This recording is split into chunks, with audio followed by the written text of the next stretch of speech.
Bismillahirrahmanirrahim. Assalamualaikum warahmatullahi wabarakatuh. Alhamdulillahirabbil alamin. Hamdan katsiran tayyiban mubarakan fi kama yuhibbu rabbuna wa yarda. Allahumma shalli ala Muhammad wa ala ali Muhammad kama shallaita ala Ibrahim wa ala ali Ibrahim innaka Hamidum Majid. Qala Allah Ta'ala fil Qur'anil Karim, a'udzu billahi minasyaitonir rajim. Innal insana khuliqa halu'a, idza massahu syarru jazua, wa idza massahu khairu manua, ilal musallin alladzina hum an salatihim daimun. Wa qala Rasulullah sallallahu alaihi wasallam, nikmatani makbunun fihima katsiran minan nas, as-sihhatu wal farahu. Bersyukur kita kepada Allah Rabb semesta alam yang maha pengasih lagi maha penyayang terhadap hamba-hambanya, yang kasih sayangnya melebihi seorang kekasih terhadap orang yang dicintainya, serta yang telah mempertemukan kita di dalam bulan suci Ramadan, bulan yang penuh dengan berkah, dengan keutamaan-keutamaan yang sangat istimewa serta pahala-pahala yang sangat berlipat ganda.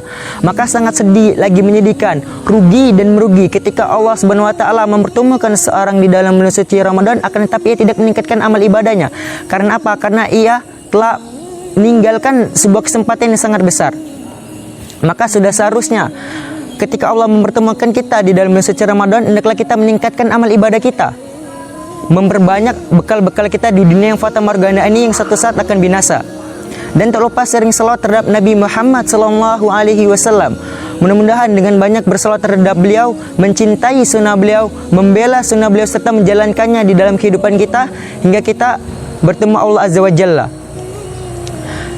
Dalam kesempatan kali ini saya ingin bertausiah yang berjudul puasa yang sempurna. Di dalam berpuasa tentu kita menginginkan puasa yang sempurna, yang di dalamnya tidak terdapat kesia-siaan belaka, tidak hanya mendapatkan haus dan lapar, tapi kita juga menginginkan pahala-pahala yang sangat berlipat ganda. Setidaknya ada beberapa langkah agar puasa kita menjadi sempurna, seperti yang termaktub dalam kitab Ar-Risalah Ar-Ramadan karya Syekh Abdullah bin Jarullah bin Ibrahim. Langkah yang pertama adalah makan sahur. Makan sahur memberikan kita tenaga untuk beribadah kepada Allah Subhanahu wa taala, sekaligus mempermudah aktivitas-aktivitas kita di bulan suci Ramadan. Dan di dalam waktu sahur pula terdapat waktu yang barokah. Nabi Muhammad sallallahu alaihi wasallam bersabda, "Tasahuru fa inna sahuru barakah." Muttafaqun alaihi. Nabi Muhammad sallallahu alaihi wasallam bersabda, "Makan sahurlah kalian karena di dalam waktu sahur terdapat waktu barakah." Muttafaqun alaihi. Poin yang kedua adalah menyegerakan berbuka. Ketika matahari benar-benar telah tenggelam, hendaklah kita menyegerakan berbuka puasa. Nabi Muhammad sallallahu alaihi wasallam bersabda, manusia senantiasa dalam keadaan kebaikan ketika ia mengakhirkan waktu sahur dan menyegerakan waktu berbuka. Hadis riwayat Bukhari dan Muslim dan Tirmidzi. Poin yang ketiga adalah manfaatkan waktu bulan Ramadan sebaik mungkin, mengisi waktu-waktu luang kita dengan amal kebaikan dan kebajikan.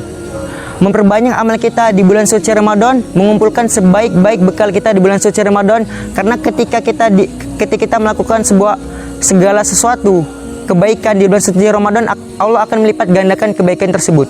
Poin yang keempat adalah menjaga lisan kita dari perkataan dusta, dari menggunjing, menamimah atau perbuatan-perbuatan keji lainnya.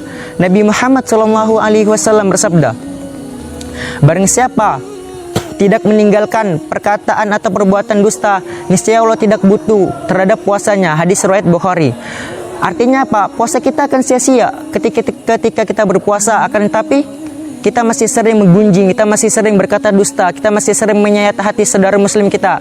Maka sudah seharusnya ketika kita berpuasa, kita menjaga lisan kita dari perbuatan-perbuatan dusta atau perbuatan-perbuatan keji lainnya. Poin yang kelima adalah tetap bertakwa kepada Allah Subhanahu wa taala. Mungkin sebagian orang bertakwa kepada Allah hanya pada waktu sahur dan waktu berbuka, akan tapi ketika masa tempohnya habis ia mengkhianati Allah. Padahal Allah Maha mengetahui apa yang kita kerjakan. Betapa banyaknya orang-orang yang menganggap Allah sebagai kekasihnya di tengah keramaian, akan tapi mengkhianatinya tak kalah sendirian. Oleh karena itu, tetaplah kita bertakwa kepada Allah dimanapun kita berada, karena takwa adalah sebaik-baik bekal. Poin yang keenam adalah hendaklah kita menghindari dari berbagai syahwat agar tujuan puasa kita tercapai, sekaligus kita mendapatkan puasa yang sempurna. Poin yang ketujuh adalah hendaklah makanan yang kita makan adalah makanan-makanan yang halal. Bagaimana mungkin Allah ingin menerima puasa kita, sedangkan apa yang kita makan sahur, berbuka itu terdapat hal-hal yang haram, yang kita makan dari hasil riba, yang kita makan dari hasil korupsi, maka la yanfa, puasa kita tidak akan bermanfaat. Kita hanya mendapatkan lapar dan dahaga belaka. Yang poin terakhir ada poin yang ke-8, yaitu memperbanyak kebaikan di dalam bulan suci Ramadan. Allah akan melipat gandakan setiap kebaikan apa yang kita lakukan di bulan suci Ramadan. Setiap kebaikan adalah sedekah. Itu kata Nabi, kullu ma'rufin sedekah. Setiap kebaikan adalah sedekah. Itulah 8 poin agar puasa kita menjadi puasa yang sempurna. Semoga bermanfaat untuk diri saya dan penonton sekalian. Assalamualaikum warahmatullahi wabarakatuh.